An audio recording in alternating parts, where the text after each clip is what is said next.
how do you deal with the price objection? And better yet, how do you prevent the price objection? My name is Todd DeWalt from the Construction Leading Edge podcast.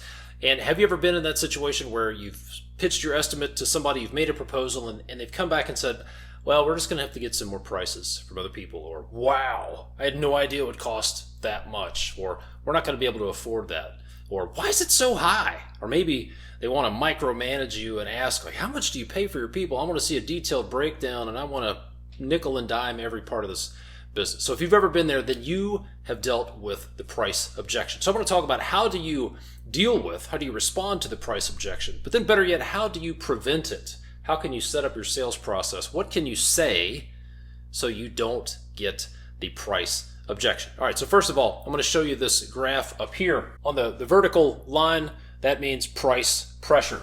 Down here is the perceived value that your prospect is getting. That's how valuable they see. And here's how this graph works. All right, so when they're giving you lots of price pressure and they're pushing back really hard, that means they have low perceived value. But way over here, high perceived value means very low price pressure. This is when you're broke down on the side of the road, you have kids in your car, kids in your minivan, kids in your truck, they're screaming, and somebody comes along and says, yeah, I'll tow you, or I'll get you off the side of the interstate for $100. High perceived value means low price pressure, all right? Or when I shot a nail through my thumb about 10 or 15 years ago, when I went to the emergency room, I didn't ask for quotes. I didn't ask for pricing. I didn't want to see a detailed breakdown of how much it was going to cost me. I had a hole in my thumb, and I wanted to get it fixed, and I wanted to make sure I didn't get tetanus, and my wife was really concerned. High perceived value, low price pressure. That's where you want to be. So the question is, how do you do that? How do you create more perceived value? How do you increase the perceived value? Because here's what you want to do. When somebody pushes back on you and says, oh, wow, that's more than we thought, your initial response is to start cutting your cost. But here's the thing. According to this line, if somebody's pushing back on price, it doesn't mean your price is too high. It means they're not seeing enough value. And your job is to move them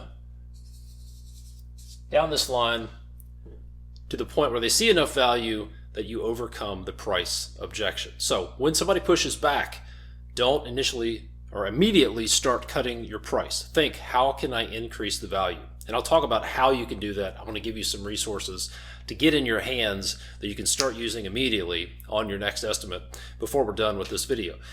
But I also said, what can you do to prevent the price objection? What if you could preempt? What if you could be that guy or that gal who has like an 80 or 90% closing ratio? They're closing 8 out of 10, 9 out of 10 deals. People aren't even pushing back on price. They're so excited about working with that person that price is not an issue. So here's how you do that, all right? This is your customer where they currently are, their current state, current situation, or at least where they think they are. Your job is to paint a picture, help them paint a picture of what their life's going to be like working with you, completing this project. It doesn't matter if we're talking about replacing a driveway, building a new $30 million office building, or building a new custom home or a kitchen. Whatever the project is, your job is to show them what the future looks like, what their life looks like in the future. All right? And then you don't stop there. You want to help them see that their current situation is actually maybe worse than they think it is. And you ask them certain questions that I'll talk about in a minute that help them realize, wow, I thought I was here, but I'm actually here. And your job in doing this is to create contrast between where they actually are and where they will be in the future doing this project. And contrast equals value. If you want to sell at higher margins, if you want to have a healthy backlog of high margin work, you got to sell on value. So you're wondering, How do I sell on value? How do I create this contrast?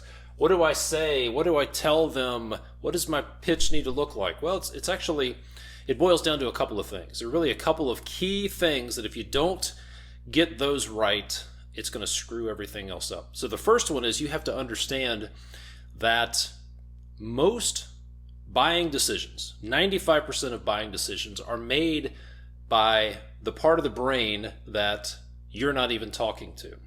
Okay? So when you're putting your estimates together and you're talking to your prospect, there's a part of their brain that's making the buying decision, but you're actually talking to the other part of the brain, which explains maybe why you're not closing as many deals. So you have to sell to the right part of the brain. The other thing is, the common mistake people make when trying to create this contrast is they're talking to people, telling people, wow, your life's going to be so great. It's going to be like this. It's going to be like this. And oh, wow, you're in really bad shape. It's so bad. It's so bad. Big mistake, fundamental error. So the key is to ask good questions. Your job is to ask the right questions. And then let your prospect hear themselves say how great their life is going to be. And let them also hear themselves say, wow, this is kind of frustrating. I've been dealing with this for a long time.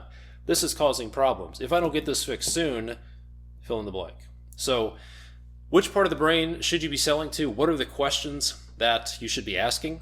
Well, I've put together a list of 25 questions that you can use on your next appointment to ask early on in the process and start to create this value. Not only will it create value in their mind, but they're also going to see you as like being empathetic and understanding, and you actually care about them, which you probably do if you're watching this video. So you can get a list of 25 questions that will help not only create value in the mind of your prospect, but also help you qualify them so you don't waste time on tire kickers. There's a link on this page, on this post. You can go there, you can get your 25 qualifying questions, and I want to get you a free copy of my course, How to Build a Healthy Backlog of High Margin Work. I'm going to get that to you for free. You're going to learn more about this. You're also going to learn which part of the brain should you be selling to. You're also going to learn a lot of other things about the sales process. It has been a game changer for a lot of my clients, and I want to get it into your hands. How to build a healthy backlog of high margin work. Click the button on this page, click the link, go get your 25 qualifying questions that you can start to use right now, and then get your free copy of my course, How to Build a Healthy Backlog of High Margin Work. My name is Todd DeWalt from the Construction Leading Edge podcast. I'd love to hear from you. Leave a comment. Let me know if you got some value out of this, or if there's anything I can do for you. Let me know. Thanks.